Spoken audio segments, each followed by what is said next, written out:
மருதாந்தநல்லூர் கிராமத்தில் எழுந்தருளியிருக்கும் ஸ்ரீ மகா காளியம்மன் ஆலய அஷ்டபந்தன மகா கும்பாபிஷேகம் திரளான பக்தர்கள் பங்கேற்பு. மயிலாடுதுறை மாவட்டம் கீழ மருதாந்தநல்லூர் தெற்கு தெருவில் எழுந்தருளியிருக்கும் ஸ்ரீ மகா காளியம்மன் ஆலய அஷ்டபந்தன மகா கும்பாபிஷேகம் நடைபெற்றது. முன்னதாக கடந்த சனிக்கிழமை முதல் கால யாகசாலை பூஜை நடைபெற்ற நிலையில் இன்று காலை 2ஆம் கால யாகசாலை பூஜை நிறைவு செய்யப்பட்டு மகா பூர்ணாகுதி செய்யப்பட்டு பின்னர் தீபாராதனை காண்பிக்கப்பட்டது.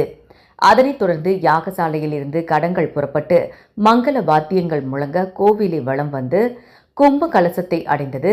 கும்ப கலசத்தில் புனித நீர் ஊற்றப்பட்டு கும்பாபிஷேகம் வெகு விமரிசையாக நடைபெற்றது.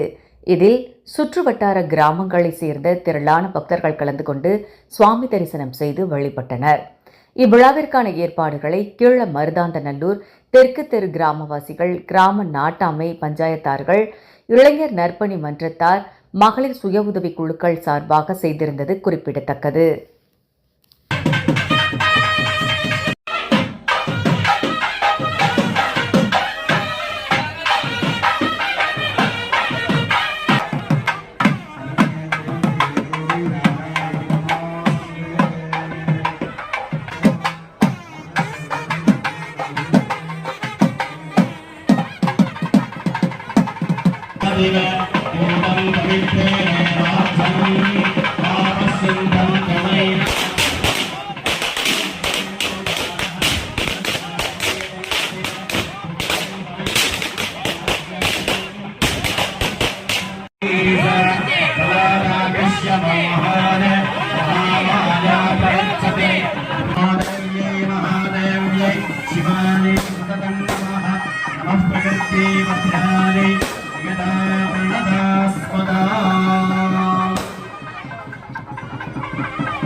கீழ மருதாந்தநல்லூர் தெற்கு தெரு கிராம வசுமக்னிஸ்தாவர சகல ஜங்கமாதி ஜீவகோடீனாம் மகாஜனானாம் க்ஷேம